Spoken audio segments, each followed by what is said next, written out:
In continuation with the last class, మనం decision making chapter discuss చేస్తున్నాం. Up to 23rd questions completed. Now 22nd question వరకు complete అయినవి. ఇప్పుడు 23rd question, what is there in 23rd question. 23rd క్వశ్చన్లో వచ్చేసి what is there ముందర what is required అనేది చూద్దాం. What is required, so required వచ్చేసి list various non financial and ethical consideration in decision మేకింగ్లో నాన్ ఫైనాన్షియల్స్వి అండ్ ఎథికల్వి ఏవి కన్సిడర్ చేయాలి అనేది లిస్ట్ అవుట్ చేయాలి. Next, evaluate the impact of various issues in the financial study and give your recommendations. So various issues ఏమున్నాయి financial స్టడీలో, వాటికి సంబంధించి రికమెండేషన్స్ ఏమి అనేది ప్రొవైడ్ చేయమన్నారు. Okay, now what is there in question. Question number 23. Star Limited is in the business of manufacturing copper rods. So copper rods ni manufacturing chestadi. The copper rods are sold to various cable wires manufacturers across the country. So across country lo ee copper rods ni manufacturing chestadi. The growth in economy, especially the power sector, has led to sharp increase in demand of cable wires and copper rods. So దీనికి marketing demand అనేది చాలా increase అయ్యింది cable wires and copper రాడ్స్కి సంబంధించి. The company is considering an opportunity to set up its own copper wire manufacturing plant and gain A share of cable wire market. A detailed study was carried out to understand the market of cable wires, market growth and competitive landscape, financial feasibility, etc. The chairman has asked the director of finance to review the financial feasibility study and highlights concern if any. The following paragraphs contain summarized information of financial study carried out. The project of setting up a new cable wire manufacturing plant is expected to yield a net present value NPV 200 crores. So a project యొక్క NPV ఎంత ఉంది, 200 crores ఉంది. Considering a project life 20 years, so NPV వచ్చేసి 200 crores ఉంది. దాని యొక్క project life వచ్చేసి 20 years ఉంది. Initial cost of setting up the plan is 500 crores, which is readily available with the company. The project would yield IRR వచ్చేసి 17.5, అంటే positive ఎన్పీవీనే ఉంది and IRR కూడా పాజిటివ్లోనే ఉంది. నెక్స్ట్ మనకి financials and non financials and ఎథికల్స్ని consider చేయమన్నారు. Next, the plant would employed about 70% of labour on contractual basis. These labours would mostly compromises ingredients from neighboring countries. The feasibility study has assumed that ingredients laborers would be paid 15% less wages than that paid to other workers. However, wages paid to ingredients would still be higher than the minimum wage requirements.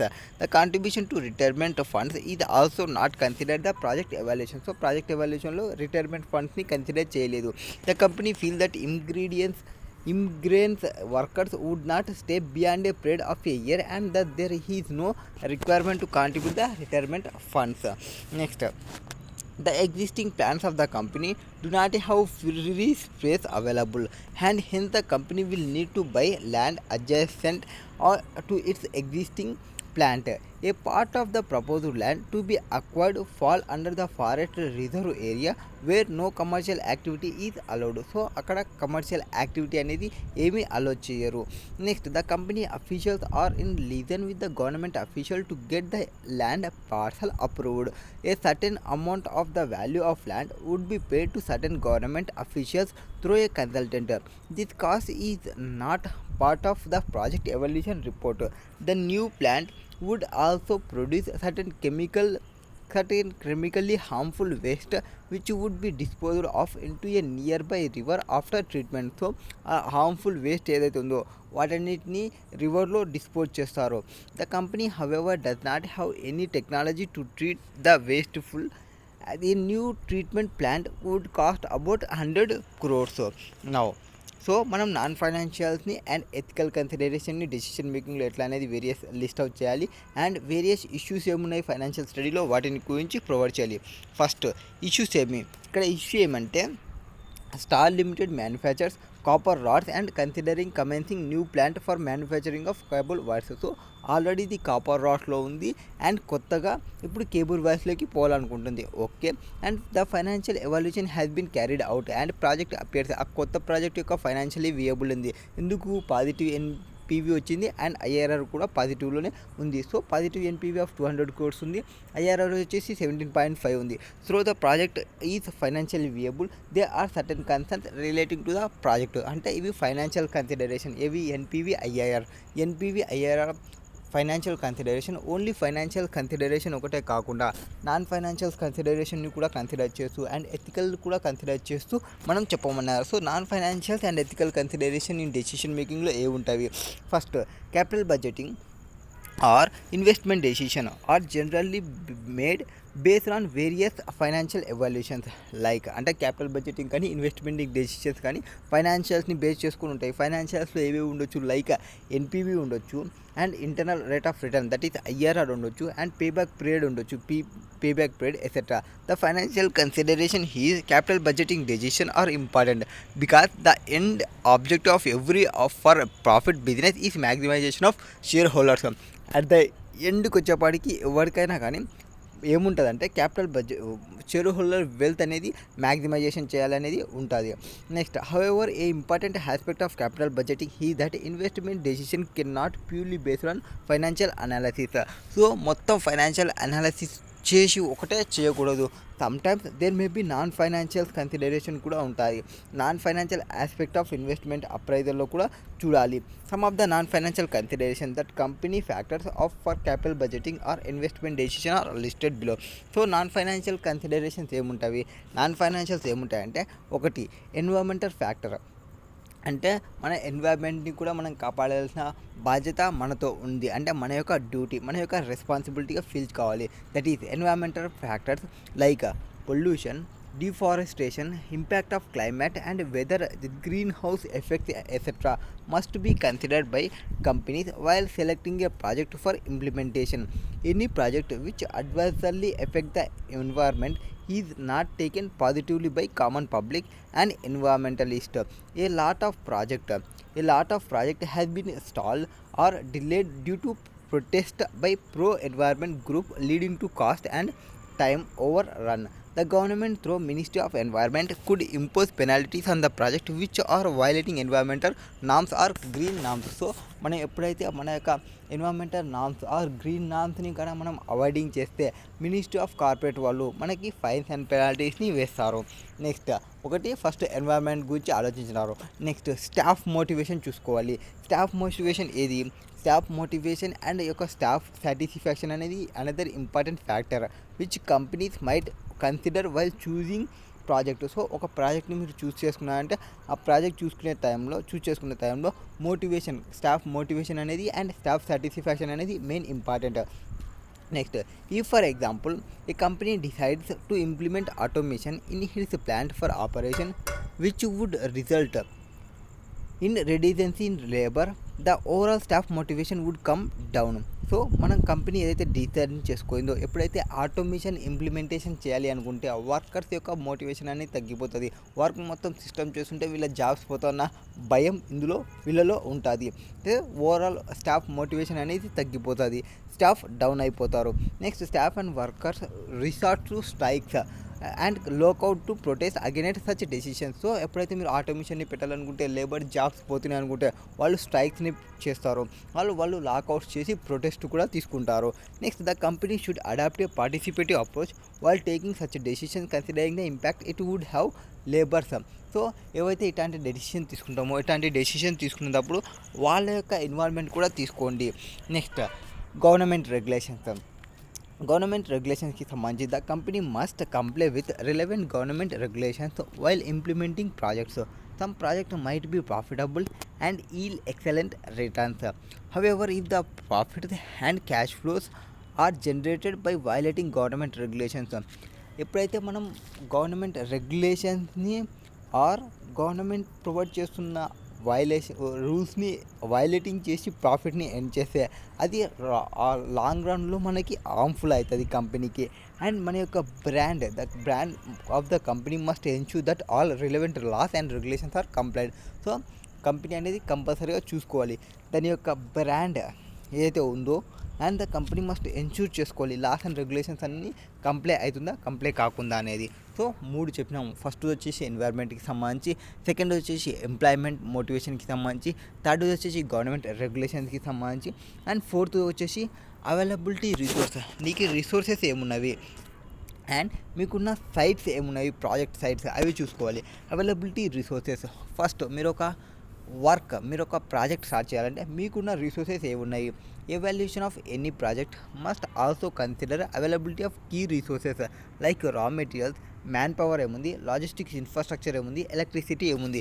ఈ 4 items main important. అంటే మనకున్న resources ఎంతవరకు ఉన్నవి, మనం ఆ resources ఎంతవరకు provide చేయగలం, మనం సర్వీసెస్ అనేది టెస్ట్ చేసుకోవడం అంటే మన రా మెటీరియల్స్, మన యొక్క మ్యాన్ పవర్, మన యొక్క లాజిస్టికల్ infrastructure and మనకున్న electricity. If there is any constraint on any of the key resources at a future date, a financial viable and excellent project could will turn into a failed project. ఒకవేళ మనకి proper resources future డేట్కి కూడా లేకుంటే మనం ఏదైతే project తీసుకుంటామో ఆ project అనేది ఫెయిల్ అవుతుంది.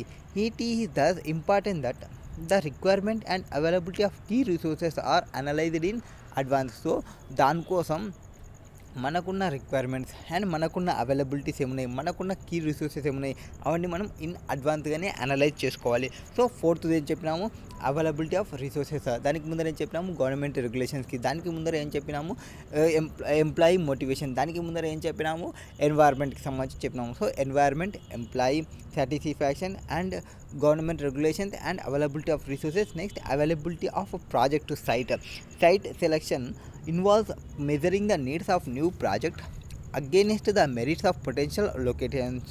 సో మనకి ఏవైతే మనం న్యూ ప్రాజెక్ట్ని స్టార్ట్ చేస్తున్నామో మనకి పొటెన్షియల్ లొకేషన్ అనేది ఉండాలి. This indicate the practice of new facility location keeping in mind project requirement. A wrong or unsuitable project location may mar the very benefits of financial lucrative investment ప్రపోజల్స్తో. మీరు investment proposal అనేది suitable కానీ ల్యాండ్లో కన్నా చేసుకుంటే you will get the loss. For example మీరు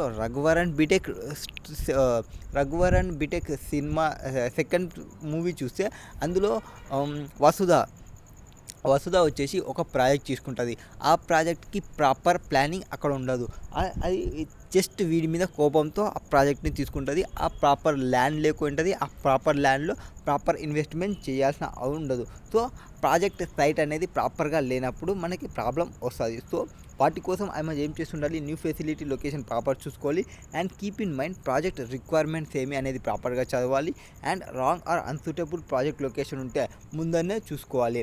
next corporate social responsibility. Corporate social responsibility refers to the ethical principle that an organization should be responsible for how its behavior might affect the society and the environment. The company do not function in soils but are a part of large society and environment. They have responsibility towards the society and environment to use the various resources judiciously and ensure sustainable development. Companies are expected to uplift the well-being of the society at large and to not harm environment through operations.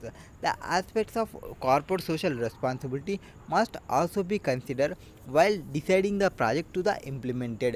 So corporate social responsibility కూడా మన పైన ఉంది, company పైన. And corporate social responsibility తర్వాత ethics అనేది follow కావాలి. Ethics means a set of guiding moral principles for individuals and corporates. So corporates కానీ individuals కానీ ఒక సెట్ ఆఫ్ ప్రిన్సిపల్స్, ఆ సెట్ ఆఫ్ ప్రిన్సిపల్స్ని మోరల్ ప్రిన్సిపల్స్, ఆ మోరల్ ప్రిన్సిపల్స్ గైడింగ్ చేస్తుంటాయి, వాటిని మీరు ఫాలో కావాలి. Next every company has a duty of care to various stake holders. ఇక్కడ స్టేక్ హోల్డర్స్ అంటే ఎవరు వస్తారు, stake holders means share holders కావచ్చు, ఎంప్లాయీస్ కావచ్చు, సప్లయర్స్ కావచ్చు, కస్టమర్స్ కావచ్చు, ఎవరైనా కావచ్చు. A company is expected to act in fair and transparent manner and be honest in all its dealings with share holders. So ఎప్పుడైతే వాళ్ళ యొక్క షేక్ హోల్డర్స్తో డీల్ చేస్తుందో వాళ్ళ మ్యాటర్స్ అనేది ట్రాన్స్పరెంట్ ఉండాలి అండ్ ఫేర్గా ఉండాలి. నెక్స్ట్ ఇప్పుడు ఏమేమి చెప్పినాము, ఎథిక్స్ చెప్పినాము అండ్ కార్పొరేట్ సోషల్ రెస్పాన్సిబిలిటీ చెప్పినాము, దానిపైన అవైలబిలిటీ ఆఫ్ సైట్ చెప్పినాము, దానిపైన అవైలబిలిటీ ఆఫ్ రిసోర్సెస్ చెప్పినాము, దానిపైన గవర్నమెంట్ రెగ్యులేషన్స్కి చెప్పినాము, దానిపైన గవర్నమెంట్ రెగ్యులేషన్స్కి పైన ఎంప్లాయీ మోటివేషన్ చెప్పినాము, దానిపైన ఎంప్లాయీ మోటివేషన్కి పైన చెప్పినాము. ఫస్ట్ది మర్చిపోయినా అప్పుడే. Employee motivation, employee government regulations, site staff environmental factors. So ఇవన్నీ మనం కన్సిడర్ చేయాలి ఇన్వెస్టిమేషన్ డెసిషన్ తీసుకునేటప్పుడు. అంటే ఇవన్నీ non financial matters. So staff motivation, government regulations, availability of resources, availability of project site, corporate social responsibility, ethics. Next issue of financial study. ఇవి మనకి non financials and ఎథిక్స్కి సంబంధించి కనుక్కోమన్నారు. So ఎథిక్స్కి సంబంధించి stake holder satisfaction చూసుకోవాలి. Stake holders ఎవరెవరు అని చెప్పినాము, share holders, employees, suppliers and customers. Next issue in the financial study. Financial study has discussed earlier the project is financially viable ఉండాలి ఎప్పుడైనా కానీ, with good NPV and IRR. The amount required to build the plant is also available with the company. Financially the project must be accepted. However, there are certain non-financial issues which might be addressed before decision to build the plant is taken. Next, payment to labor and ethics. As explained earlier, every company has a duty of care to all its stakeholders and stakeholders must be treated fairly. Laborers are a key stakeholder for the construction and running of plant.